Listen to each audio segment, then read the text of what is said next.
Is learning web dev through the self-taught way a waste of time? Obviously, the answer is no. There are numerous self-taught developers, and they came out on Reddit to speak their mind. Now, by posting something like this, I think you get a response to another important question. What are the steps to get hired as a self-taught developer? When it comes to using Reddit to answer questions like, how do you become a self-taught developer? We need to be aware of survivorship bias. Survivorship bias is an error where you only look at the data that made it through a selection process. For instance, when the planes would come back during World War II, they would look at where the plane had been hit and they would try and reinforce those parts of the plane. Now, obviously, this wasn't the best approach because we're missing a lot of data. We're missing all the planes that were unable to make it back. So we were missing critical spots on the plane, such as engines and just protecting the pilots. Now, you get the same thing, for instance, where I only played baseball for 2 years when I was a little kid. So you're not going to see me giving baseball advice on a baseball subreddit. And so the same thing with this, we're going to get a lot of advice from people who made it as a self-taught developer, but we're just not going to get a lot of advice from people who just didn't want to keep with it and decided to do something else. So keep that in mind as we go through the data. So what things didn't work?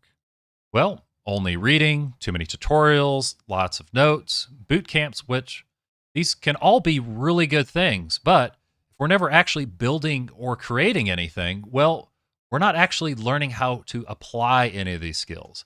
And we have a post here by one particular Redditor that I think sums it up really well. I have just one piece of advice for you while you're learning. Build stuff.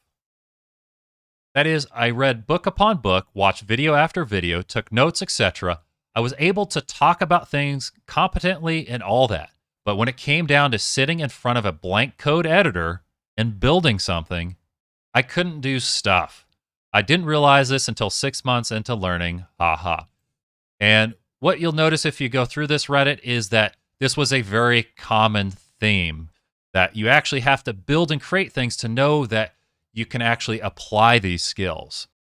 So what does Reddit think? Well, there were 26 posts that mentioned that you need to create or build something.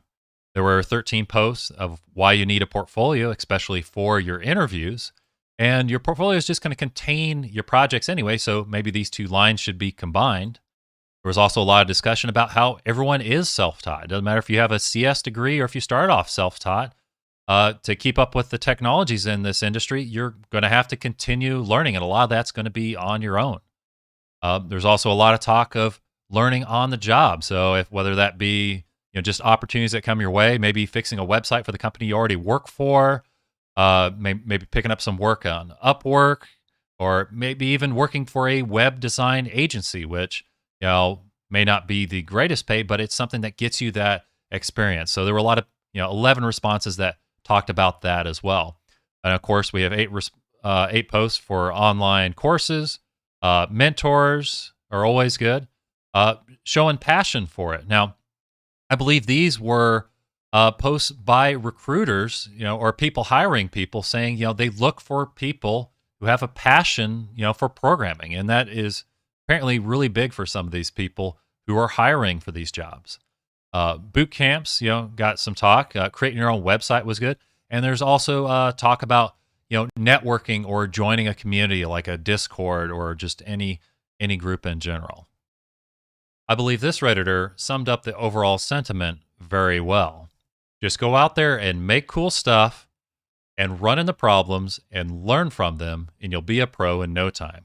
So there were several different similar posts saying either working for someone else or fixing their own problems where individuals were just learning at a very, very fast pace. Here are just a few of the project suggestions that were given. For instance, you could create your own portfolio site. You could create a site where users can log in and log out.